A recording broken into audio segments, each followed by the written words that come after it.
Vamanos and yet we're cooking. You're on. Yes, the sir. Blitz 1250 ESPN San Antonio, 94.5 FM. On the go at ESPNSA.com, and that's where I recommend you go right now so you can check out another fabulous recipe brought to you by Tim Byers, Beard Award-winning chef, using our favorite ingredient, Southern Recipe small batch pork rinds. Tim, welcome aboard. We're coming back to really one of the origins of this show. One of the things that blew our mind these many months ago, as we were all looking for a keto and a healthy lifestyle, things that we had to give up. One of those was pizza. Well, guess what? Tim Byers has the answer. How about a crust made with deliciousness without any carbs? Tim, pork rind flatbread pizza dough. Let's do this. Yeah. Awesome, guys. Thanks for having me. So it is the thing, you can't have dough, you can't have pizza, that sort of stuff when you're talking no carb, low carb. So this is definitely one of those cool ones. So I baked this one ahead, and you can just see how thick and airy it all is. And we'll put a couple pizzas together, and I want to show you how to make it here. But real quick, so I'm going to go into this food processor, and it's all things you wouldn't normally think pizza dough. So we got eggs. We got 4 eggs.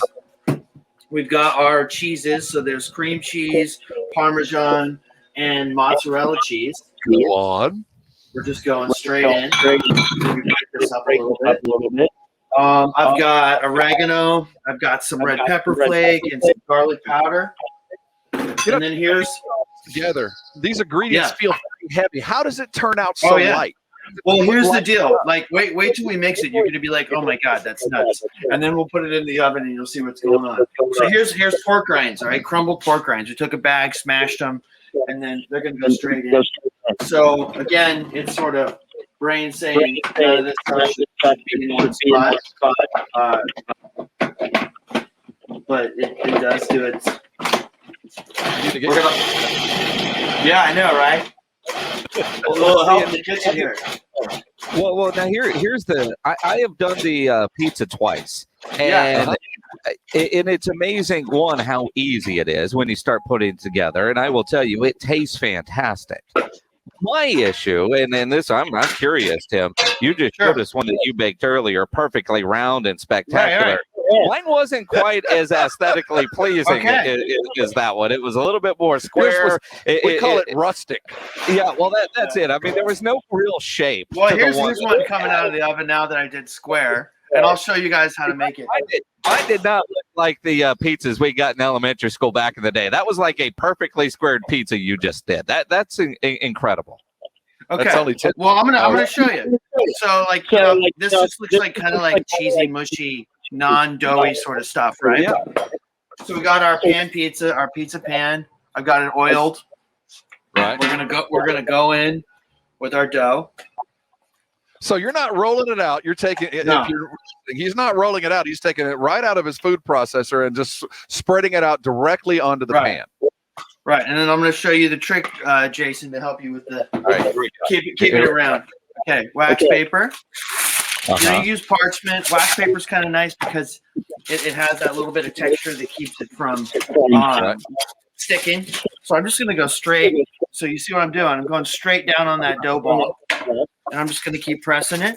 I'm going to press it out round, get it to where the nice and thin all the way around. Peel this off. I did. Yeah. I did. So this has got pork rinds, cheese, eggs, all this sort of heavy stuff. And my brain as a chef's like, okay, this is not going to come out light or probably even awesome, right? But here's the deal. You ever make a pizza and the cheese sort of slides off the back and burns to the bottom of the pan, and that's the awesomest part you want to eat? Yes. Well, this is what this whole crust is. So I'm gonna peel that off, and you got this round thing. So we've got pork, which is awesome. You've got cheese, which everybody loves, right? We got garlic, some chilies, some other stuff. I'm gonna take this, throw it straight in the oven. That cooks for first. Yeah. Right. So that cooks for 20 minutes. And then what you get is you get your crust. So since it is cheese and rind and no carb, it's going to come out. You're going to want to take a spatula or a knife and just sort of free it from your pan. You get this. And now it's sort of once it's cool. Yeah, I'm going to go to your tomato sauce that you like. Push this around our pizza. I'm going to take a little bit more cheese. Specific sauce that you like, Tim? Is there one that you go for? I'm not talking about brands, but is there a tomato that you prefer, or is it just? Like if I was going to make it at home, I would just take tomatoes and olive oil and garlic and just put it in the broiler, and then once they get soft, smash them down, and it's good to go. But if you're just wanting to do this on the quick, just grab your favorite. We're just going for a jar, though. It's the jar. Well, I just did it too. So you would normally get. Yeah, so I just did it too. So here's our pizza, right? I'm gonna put it on the big tray just so it doesn't slide around. But now you got your round pizza, sauce, cheese, pepperoni. In it goes. And then what you're up with is a baked off pizza, right? So this one I did in squares. You can take some fresh herbs if you want to sprinkle it on there. You can put some basil. But here's the other thing. So this is a piece of that square. If you look at it, it looks almost like a bread, right? And it's airy. So here's the thing: if you're like doing the no carb keto thing, right? What's the thing you want? You probably want a sandwich, right? So here's another avenue for this. So I'm just gonna take this and say I was gonna take a couple of tomatoes, put it in between my little sandwich bread here. Take a little arugula or something that you got as a salad sort of thing. And dude, here's an awesome sandwich. No carb, all rind, all cheese, all awesome. And and remember that crusty cheese that falls off the side of the pizza that everybody goes for in the pan that tastes so awesome. This is what the whole crust is.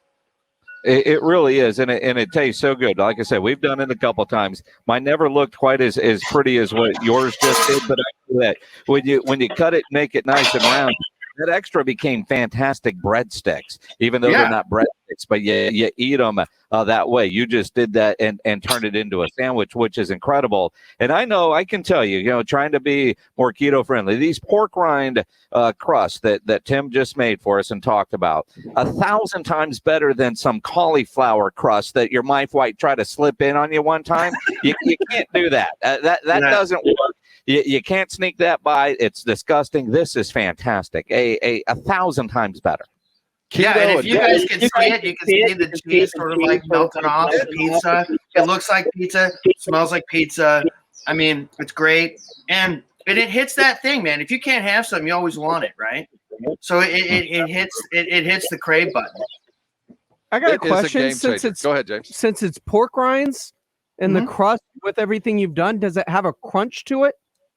Well, the dough does get crunchy, and that's why you cook it first, and then you pull it out and you add your stuff and add it again, so it does firm up a little bit. The pork rind just gives it some body, and you know what it does? It gives it just a little bit of meaty edge too. You don't even really feel like it's there, but you're like, it feels savory, it feels good. This doesn't feel like a cheap pizza, like you're saying. The cauliflower one sometimes makes you feel cheaty.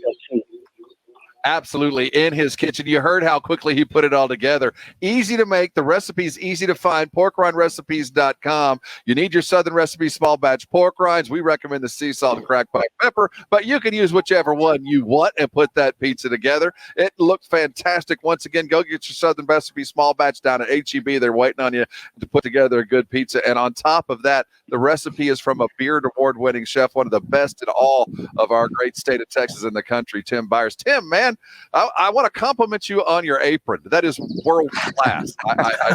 It's my friend Andrew's apron. It is pretty solid. It is a sweet apron, man. I'll tell you what. Tim, thanks for stopping by. Go check out Pork Rind Flatbread Pizza, PorkRindRecipes.com. The recipe can be found right there. Beard Award-winning chef, Southern Recipe small batch. It's the way to go. Tim, I know what I'm eating tonight. Thanks for stopping by. Hey, this has been the Blitz. Tomorrow again, and we'll do it better. We promise.